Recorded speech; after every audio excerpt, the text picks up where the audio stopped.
90 दिनों के बाद आज श्रीलंका के लोगों के चेहरों पर खुशी दिखी है।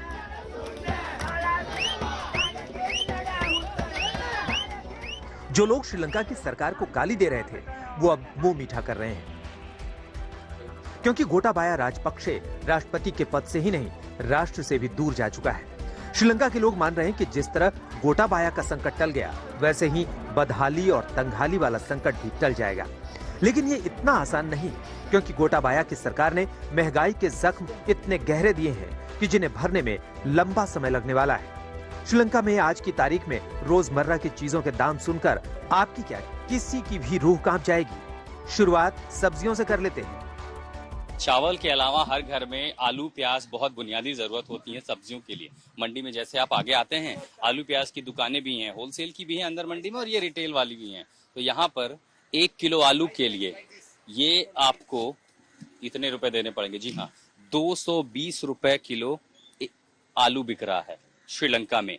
इससे पता चलता आर्थिक संकट। ये लहसुन है, अच्छी क्वालिटी का है, 250 ग्राम के लिए 170 रुपए। जी हाँ, 170 रुपए। अब इसे 4 गुना आप कर लीजिए तो अंदाजा लगता है कि आखिर महंगाई का आलम यहाँ क्या है। अप्रैल में जब मैं यहाँ आया था तो ये कीमतें इससे लगभग 20% कम थी। लगातार संकट बढ़ा तो अब 1 किलो प्याज के लिए आपको 220 रुपए चुकाने पड़ेंगे। हालांकि इन सबको आयात नहीं किया जाता, इनमें से ज्यादातर जो उत्पाद हैं वो यही श्रीलंका में होते हैं। लेकिन समस्या ये है कि ट्रांसपोर्टेशन ठप है, डीजल की किल्लतों के चलते जो ट्रक हैं वो बंद हैं।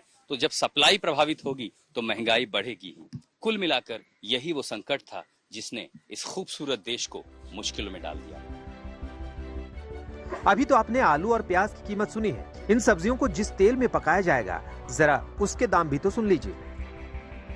श्रीलंका के आम घरों में तेल की जरूरत तो पड़ती होगी, और जब आप तेल खरीदने बाजार में आते हैं तो जरा कलेजा थाम के आएं, क्योंकि यहाँ पर ये डरावनी स्थिति है। 1 लीटर इस तेल की बोतल की कीमत 1000 रुपए है, और अगर आप आधा लीटर तेल लेते हैं तो उसके लिए 650 रुपए चुकाने पड़ते हैं। ये स्थिति बताती है श्रीलंका के आर्थिक संकट को। चूंकि ये प्रीमियम क्वालिटी की हैं, इसलिए आप ये महंगाई देख पा रहे हैं। 1000 रुपए लीटर श्रीलंका में नारियल का तेल बिक रहा है। लेकिन ठीक इसके बाहर एक बोर्ड लगाया गया है, क्योंकि यहाँ लूज ऑयल भी मिलता है। आप चूंकि मंडी में है बड़ी, तो जो सीधे बड़े बड़े ड्रम में आती हैं, छोटे डब्बों में या खुले में बेची जाती हैं, तो अब 750 ml अगर आप लेना चाहते हैं तो 480 रुपए का है। लेकिन 1 किलो अगर आप लेना चाहते हैं खुला, तो उसकी कीमत 620 रुपए है।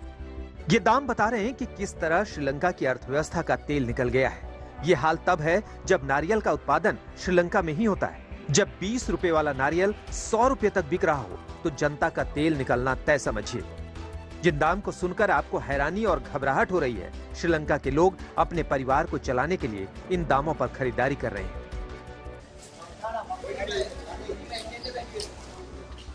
श्रीलंका में खाने पीने की चीजों की इतनी भारी कमी हो गई है कि महंगाई अब हद से गुजर चुकी है। अब लोगों के पास न खाने की हैसियत बची है और न खरीदने के पैसे।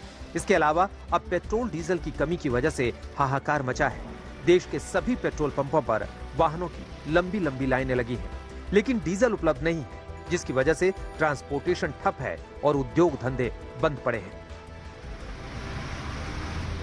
आइलैंड में राजनीतिक संकट भले ही अब स्थिरता की ओर चल रहा हो, चीजें बेहतर हो रही हों, लेकिन आर्थिक संकट कब खत्म होगा, इस पर सवाल है। आज भी यहाँ पेट्रोल पंप पर जो है संगीनों का साया है, चाहे एयरफोर्स हो, चाहे सेना हो, और कई जगहों पर आपको नेवी के कमांडो भी दिख जाएंगे। ये जो पेट्रोल पंप पर रखवाली कर रहे हैं और ये कोशिशें कर रहे हैं कि यहाँ पर अव्यवस्था ना हो। आज भी पेट्रोल पंप पर जब आप जाएंगे तो चाहे गैस हो, डीजल हो या पेट्रोल के लिए अगर लंबी लाइनें, तो कैमरा भी ऊंचाई से पहुंचकर ये दिखा नहीं पाएगा कि ये 500 मीटर से लेकर के 1 किलोमीटर की लंबी लाइनें हैं, ऑटो रिक्शा की, टैक्सी ड्राइवर की, प्राइवेट निजी गाड़ियों की। क्योंकि ये जो संकट है, रसोई गैस की किल्लत है, डीजल की है, पेट्रोल की है, पूरा की पूरी ट्रांसपोर्ट व्यवस्था ठप पड़ी है। और इसीलिए नई सरकार की ये चुनौती होगी कि आखिर इस हालात को बेहतर कैसे किया जाए। कब तक बंदूक लेकर के एयरफोर्स, सेना और नेवी के लोग पेट्रोल पंप की निगरानी करेंगे, कब तक व्यवस्था सेना संभालेगी, ये अपने आप में बड़ा सवाल है।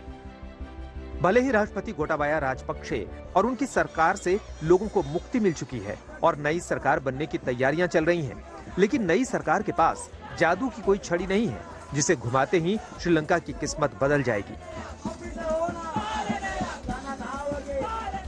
आज श्रीलंका जिस आर्थिक तूफान में फंस चुका है, उससे बचकर निकल पाना बहुत मुश्किल है। जिस तरह श्रीलंका की जनता ने पूरी हिम्मत के साथ 3 महीने तक संघर्ष किया, वो जनता अब महंगाई से लड़ने की ताकत जुटा पाएगी, अब ये देखना होगा। आशुतोष मिश्रा, कोलंबो, आज तक।